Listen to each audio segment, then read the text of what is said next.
बिस्मिल्लाहिर्रहमानिर्रहीम। बिस्मिल्लाहिर्रहमानिर्रहीम।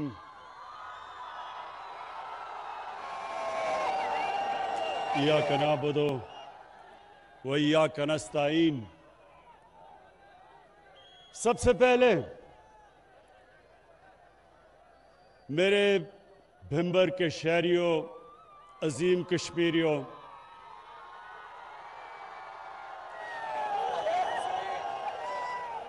सबसे पहले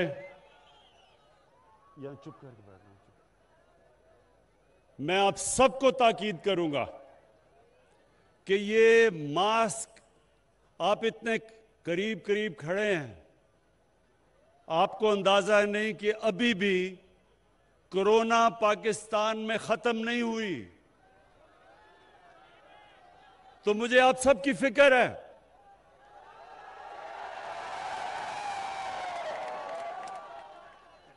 देखें, सिर्फ इससे पहनने से, ये मैं देख रहा हूं या ख्वातीन ने कईयों ने पहना हुआ है, मैं आपको खराज तहसीन पेश करता हूं। इससे पहनने से, ये बीमारी से आप बच सकते हैं। सुने सुने, बड़ा जरूरी है ये आपके लिए, क्योंकि देखें, अल्लाह ने पाकिस्तान को बचाया अब तक। साथ वाले मुल्क हिंदुस्तान में देखें, कोरोना की वजह से कितने लाख लोग मर चुके हैं। उनकी माइशत को इतना नुकसान हुआ है कि लोग, कितने करोड़ों लोग गुर्बत की लकीर के नीचे चले गए। तो हमें अल्लाह का शुक्र अदा करना चाहिए। उसका खास करम है हमारे मुल्क के ऊपर कि उसने हमें बचाया हुआ है। तो उसका शुक्र हम ऐसे भी अदा कर सकते हैं कि इस कम से कम एक मास्क पहन के एहतियात करें। तो आप साथ साथ खड़े हुए हैं, मुझे डर है कि ये ना हो कि मेरे बिंबर के जलसे के बाद पता चला कि कोरोना में कई लोग बीमार हो गए हैं। इसलिए दूसरी चीज, मैं आपकी हिम्मत, आपके जज्बे को और आपके जुनून को खराज तहसीन पेश करता हूं। मेरी, आपको पता है कितनी जिंदगी गुजरी धूप के अंदर क्रिकेट खेलते हुए, और मैं यहां स्टेज पे बैठा हूं और मेरी कमीज पसीने से भीग चुकी है। तो मैं सोच रहा हूं कि आप जो इतने करीब करीब खड़े हैं, इसलिए मैं खास तौर पे दाद देना चाहता हूं आपके जज्बे और जुनून पे। अच्छा, अब मेरे भिंबर के नौजवानों, क्योंकि देखें, मैं आपके मुस्तकबिल का सोचता हूं। मैं चाहता हूं कि हमारा मुल्क वो एक अजीम कौम बने कि जिधर भी पाकिस्तान का दुनिया में पासपोर्ट कोई भी हमारा शहरी लेके निकले तो दुनिया कह के ये देखें पाकिस्तानी आ रहा है। दुनिया में इज्जत से देखे, हर एक पासपोर्ट की इज्जत हो, हम एक अजीम कौम बने। तो मैं नौजवानों, आपको इसलिए मिसाल देता हूं कि हमारे नबी सल्लल्लाहु अलैहि वसल्लम ने कैसे उन अरबों की, जिनकी कोई दुनिया में हैसियत ही नहीं थी, दो बड़े बड़े सुपर पावर थे, जिस तरह आज बड़ी सुपर पावर है अमेरिका, उन दिनों में दो सुपर पावर्स थी। मुसलमानों की कोई हैसियत ही नहीं थी, अरबों की कोई हैसियत नहीं थी, बद्दू थे, कोई पूछता ही नहीं था, गरीब थे। तो ये दुनिया की तारीख बताती है कि देखते देखते जब वो मदीना हिजरत करके पहुंचे तो ये दुनिया की तारीख शाहिद है इस चीज की कि 13 साल के बाद मदीना की हिजरत के 13 साल के बाद एक सुपर पावर घुटने टेकती है और 14 साल के बाद दूसरी सुपर पावर घुटने टेकती है। तो नौजवानों, ये सुने, मेरी बड़ी गौर से बात सुने। देखें, लोग आते हैं, जलसे होते हैं, नारे लग जाते हैं, जलसे खत्म हो जाते हैं, लेकिन आपकी तरबियत तो नहीं होती। तो मैं सिर्फ चाहता हूं कि मैं जब यहां से जाऊं तो इस चीज को गौर करें कि क्या वजह थी कि वो अरब जिनको कोई पूछता नहीं था, वो देखते देखते दुनिया की इमामत की, उन्होंने दुनिया की इमामत की। तो वो क्या जादू किया था उनके ऊपर। तो इसलिए मेरे नौजवानों, अल्लाह कुरान में कहता है कि मेरे नबी की, उसकी जिंदगी से सीखो, उसकी सुन्नत पे चलो, उसकी शरीयत पे चलो, क्योंकि वो आपकी बेहतरी है, उसमें कौम की बेहतरी है। एक इंसान जब उस शरीयत पे चलता है वो बड़ा इंसान बन जाता है। एक कौम जब उनकी सुन्नत, जो मदीना की रियासत थी, जब उसके असूलों पे जब कौम चलती है तो एक कौम अजीम कौम बन जाती है। तो मैं चाहता हूं कि हमारी कौम एक अजीम कौम बने। हम ये बदकिस्मती से जो गलत रास्ते पे चले गए थे, भीख मांग के, कर्जे लेके गुजारा करना, एड लेके दूसरों की जंगों में शामिल होना, अपने लोगों का नुकसान करवाना, अपनी इज्जत खोना, कोई भीख मांगने वाले की और कर्जा मांगने वाले की इज्जत नहीं करता। आप आजमा के देख लें नौजवानों, आप आजमा के देख लें।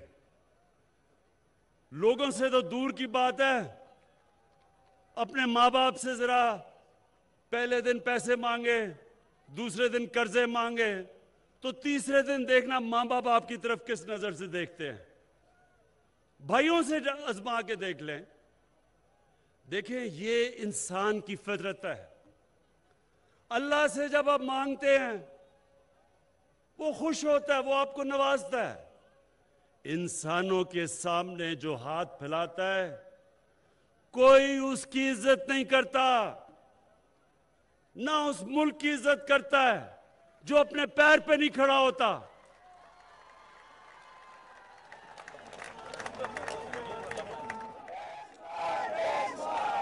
और दूसरी चीज, नौजवानों,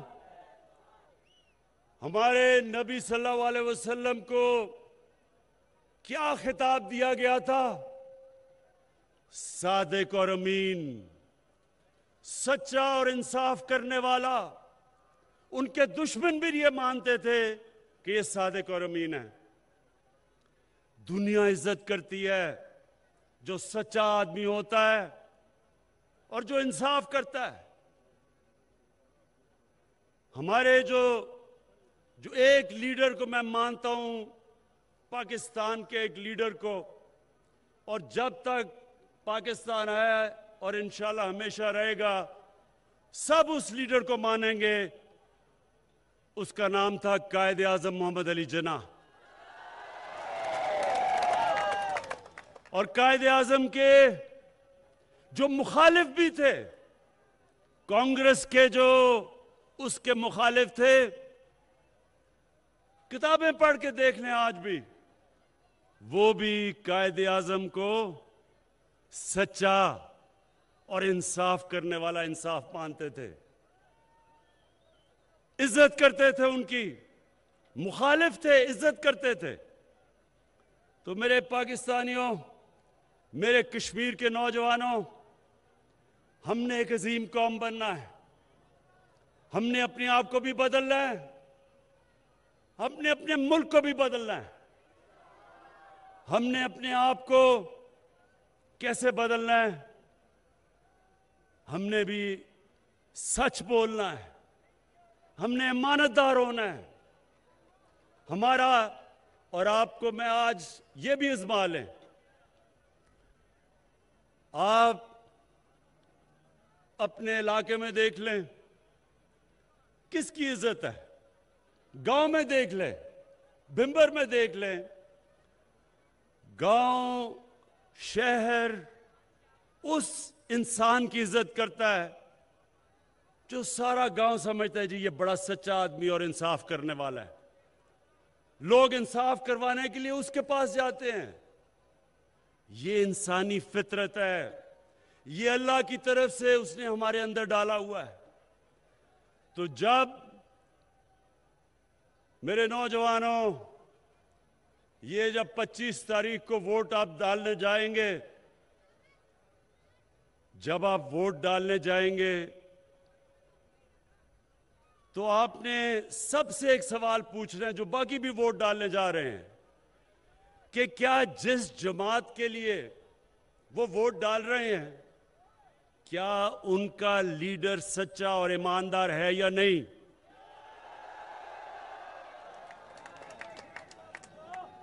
क्या उनका ऐसा लीडर तो नहीं जो मुल्क से झूठ बोल के, बॉलीवुड की एक्टिंग करके, बीमार बन के, ऐसी उसने एक्टिंग की नौजवानों, ख्वातीन, उसने ऐसी एक्टिंग की कि हमारी कैबिनेट के अंदर जो औरतें थी वो रोना शुरू कर दिया उसकी शक्ल देख के। खौफ आ गया कि जी पता नहीं ये जहाज की सीढ़ियां भी चढ़ जाएगा या नहीं।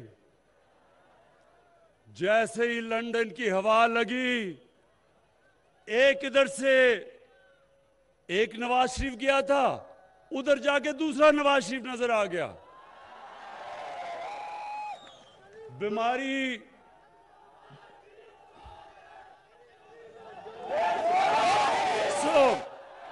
आपने सिर्फ एक चीज पूछनी है नौजवानों, एक चीज पूछनी है आपने। आप ये पूछें कि जब इस मुल्क की अदालतें आजाद हैं, आज पाकिस्तान की अदालतें आजाद हैं, इमरान खान को डंडों से सुप्रीम कोर्ट पे हमला नहीं करता, इमरान खान टेलीफोन उठा के किसी जज को टेलीफोन नहीं करता कि जी 3 साल नहीं 5 साल सजा दो। यहां अदालतें आज आजाद हैं। लाहौर हाई कोर्ट तहरीक इंसाफ नहीं कंट्रोल करती, आजाद है। तो मैं इनसे ये पूछना चाहता हूं कि अगर अदालतें आजाद हैं तो ये सारे बाहर क्यों भागे हुए हैं? डर किससे है?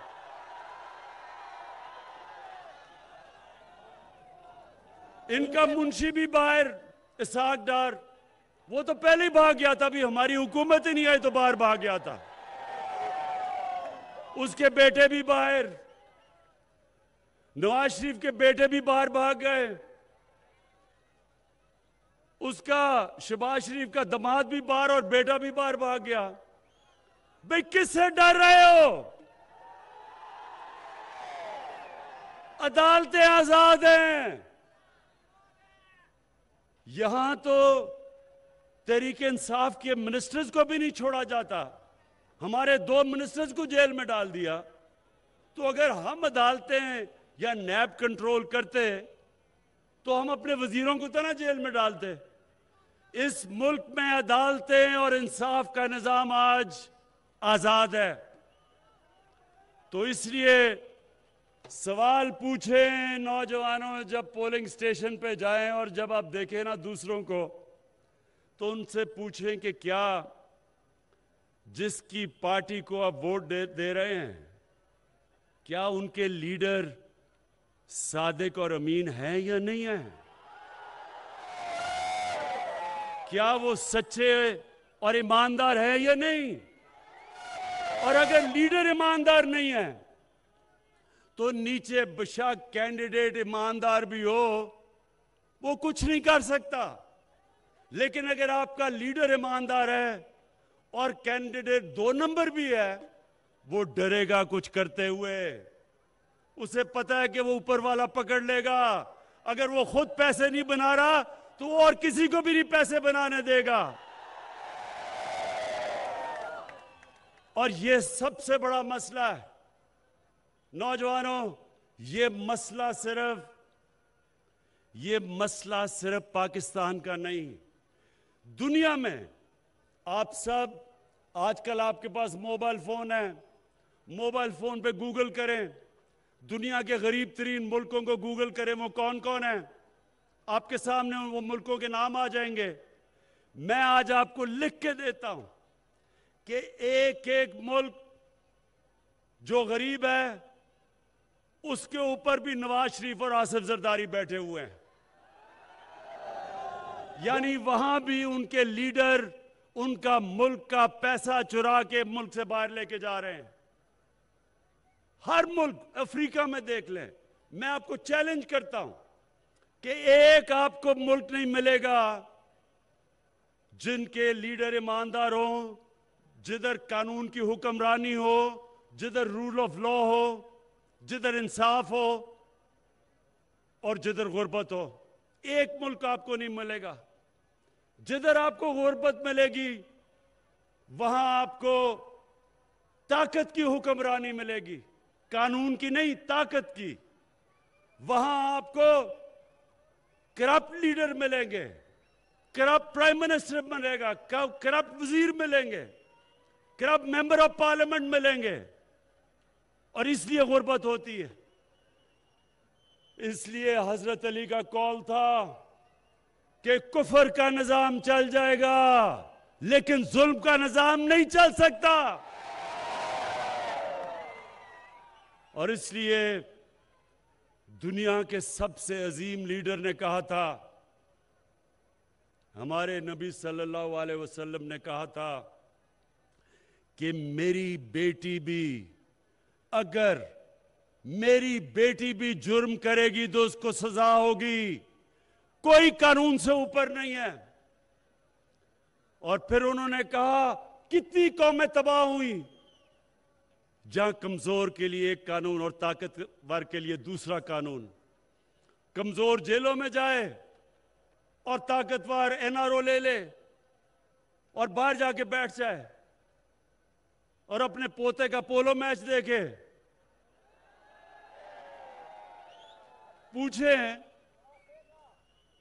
कि पोता जो पोलो मैच खेल रहा है बर्तानिया में, मेरे से पूछे आपके कश्मीर के कितने लोग बाहर रहते हैं।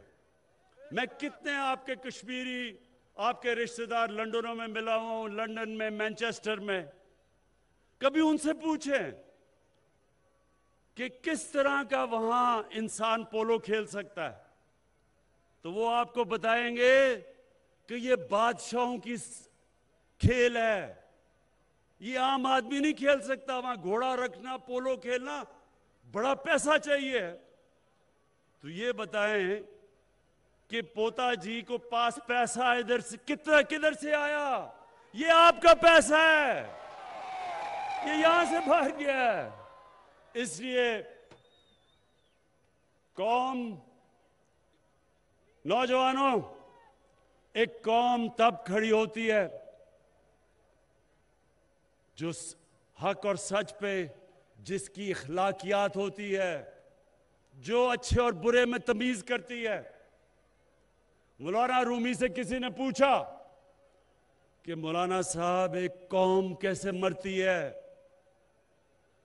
पूछा, मौलाना साहब इंसानों को तो हमें पता है कैसे तबाह होती है, कौम कैसे मरती है? तो मौलाना रूमी ने दो दरख्तों का मिसाल दी, एक बड़ा खूबसूरत दरख्त और खुशबूदार, और दूसरा बदसूरत। उन्होंने कहा जब कौम इन दो दरख्तों के अंदर फर्क करना खत्म करती है वो मर जाती है। यानी कि जब वो अच्छे और बुरे की, सच और झूठ की, जब वो फर्क नहीं करती, वो इखलाकी तौर पे पहले मरती है, फिर माशी तौर पे मरती है। तो नौजवानों, हमने बनना एक अजीम कौम, उस रास्ते पे हम निकल चुके हैं। जहाद है हमारी जुल्म के निजाम के खिलाफ, कानून की हुक्मरानी के लिए हम जंग लड़ रहे हैं। जो पुराना निजाम है, जो पुराने निजाम को माफिया बचाने की कोशिश कर रहे हैं, उनसे हम हर रोज जंग लड़ते हैं। और आप सब जानते हैं कि अगर एक चीज आपके कप्तान को करनी आती है, वो मुकाबला करना आता है। इंशाअल्लाह आपकी हिमायत से इंशाअल्लाह इन माफियों को मैं शिकस्त दे के दिखाऊंगा, और ये एक नया पाकिस्तान हम ला के दिखाएंगे, एक अजीम कौम बन के दिखाएंगे। और कश्मीर मैंने बड़ी दुआ की अल्लाह से। जब 5 अगस्त हुआ तो मुझे पता था कि बड़ा जुल्म करेंगे वो कश्मीर के लोगों के ऊपर, और मुझे खौफ था। मैंने कहा इतनी देर कश्मीर के नौजवानों ने इतनी कुर्बानियां दी हैं, उनके ऊपर हर किस्म का जुल्म किया, पैलेट गन्स इस्तेमाल की, आंखों में उनकी जाया की, उसके बावजूद उनकी हिम्मत नहीं गई।